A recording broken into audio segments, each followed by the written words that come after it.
cái chua rẻ rẻ thôi đúng không?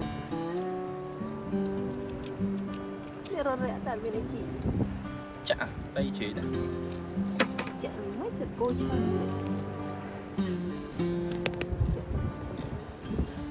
chả ở với sói chấm vô đáy luôn rồi miệng bọt ấy bọt đấy em chụp lên khọ khọ miệng lưới ở đó cái đấy lưới với bánh bánh lưới sầu lưới sâu khọ khọ cái em lúc gram cho anh lưới chẳng nha anh nó kia sẽ háo giá bong này muốn cái kiếp lăng bạn bọt bọt bọt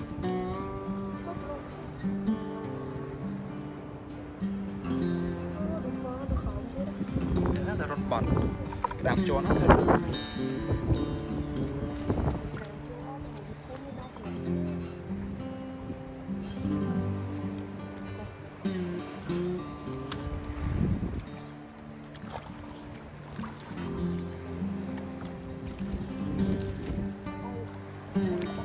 ra mà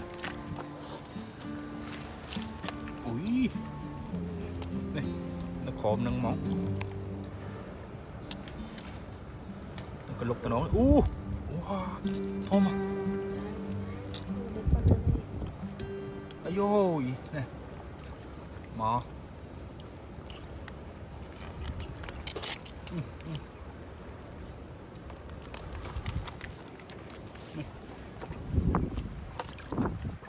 con này wow nó được kẹp nữa sao chú má to chậm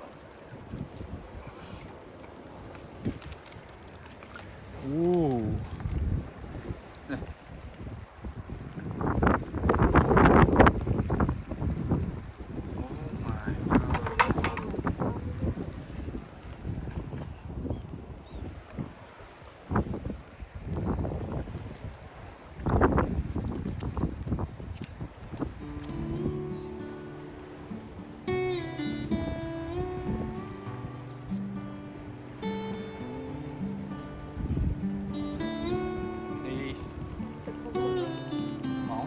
Đạp đã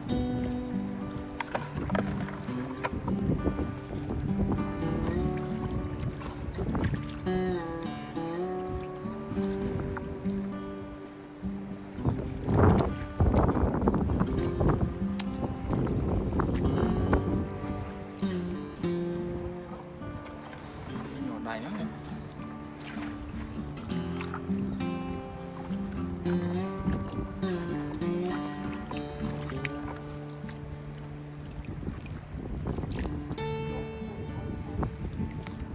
chó này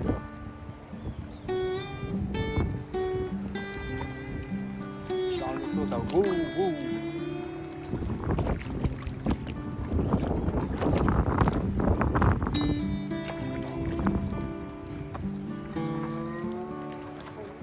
rồi chào ạ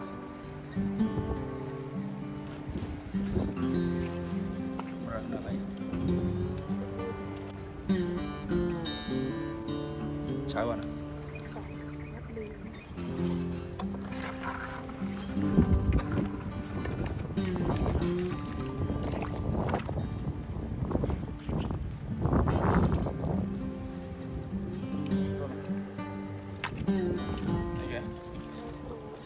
ủa nè mùi á rồi nó so lại rồi ồ nè banana đây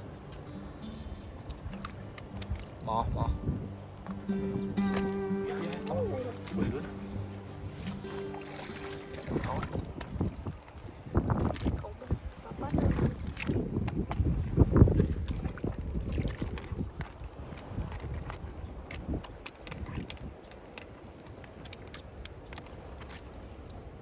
đó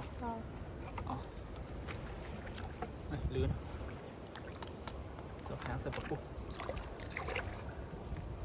to trời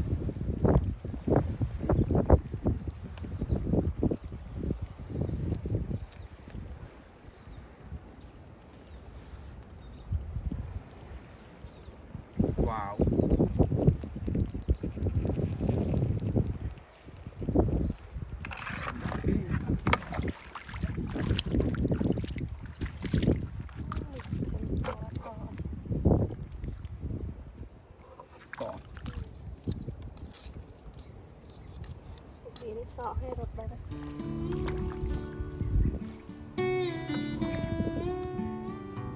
Rung nằm chó này.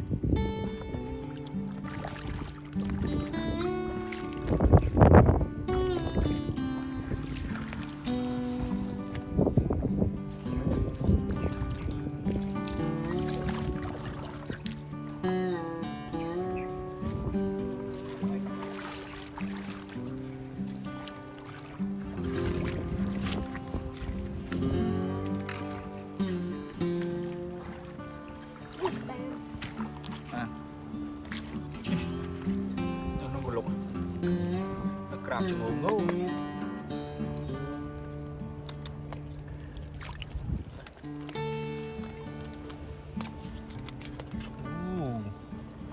Wow. To. To.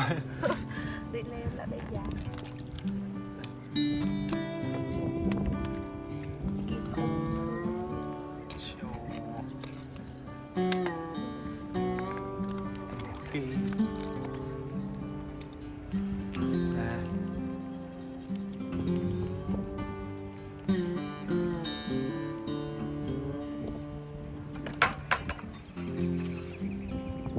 Sam Leo họ đi sliệp ra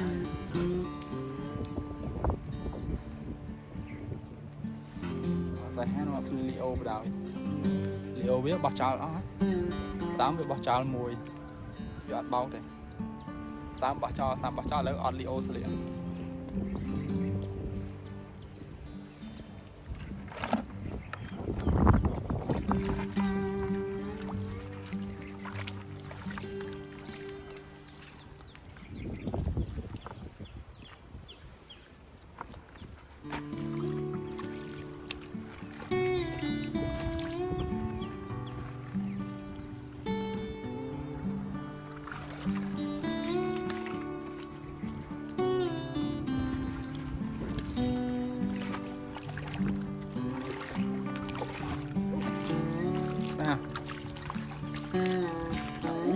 kẹp đấy một trong khơi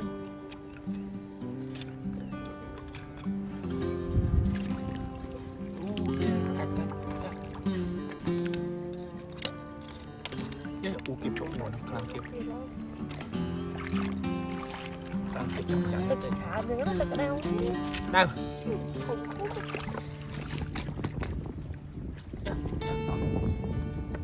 to chỗ có lúc này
đào vô mà ở tật láng trăm tật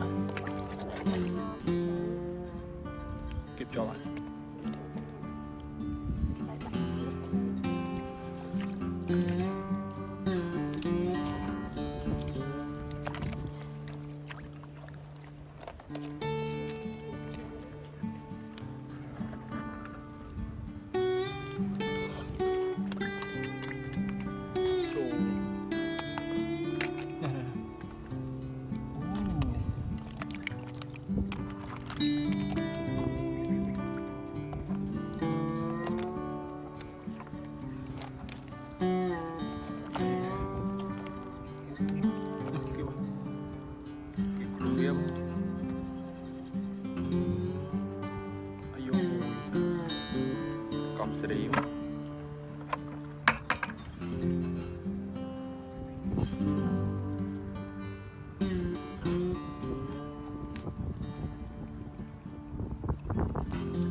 bay với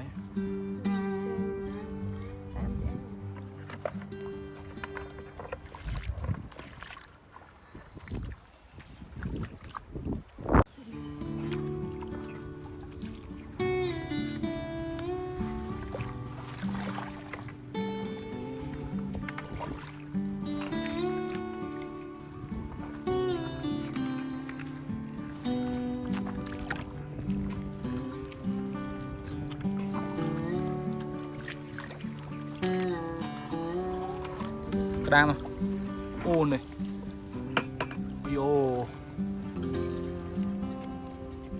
chưa ao được kêu phần là đấy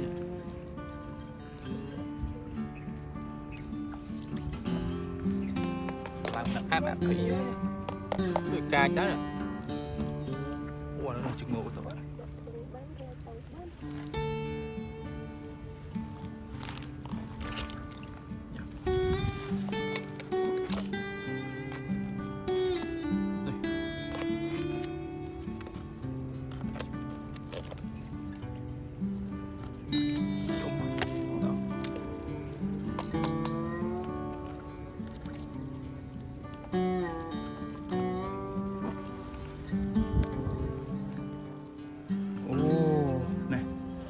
cọp sấy bảo kê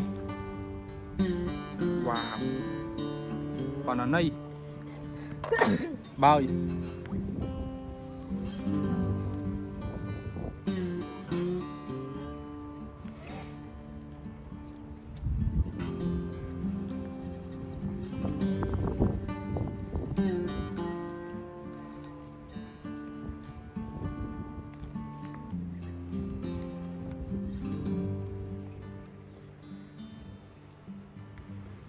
lương em đỏ kê mà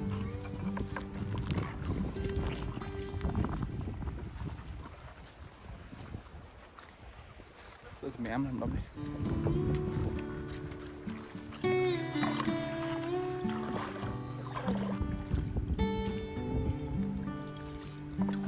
rồi làm cho mong được lấy cho mình nấu thế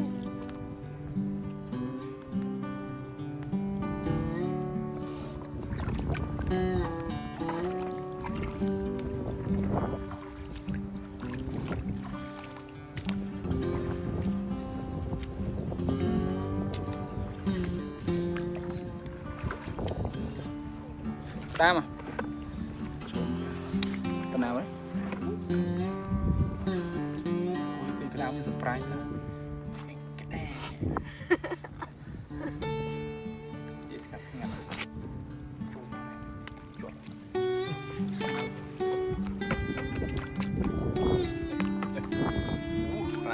ui à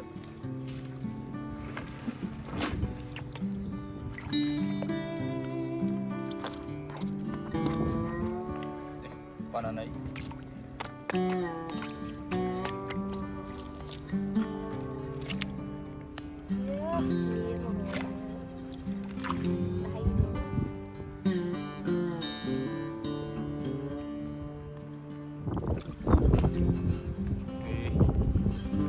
anh dùng cái nào so này so plate mà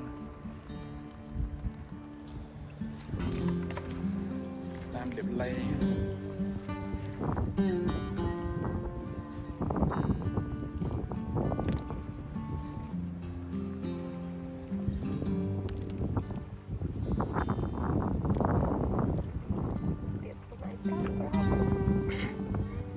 wow, amazing catch.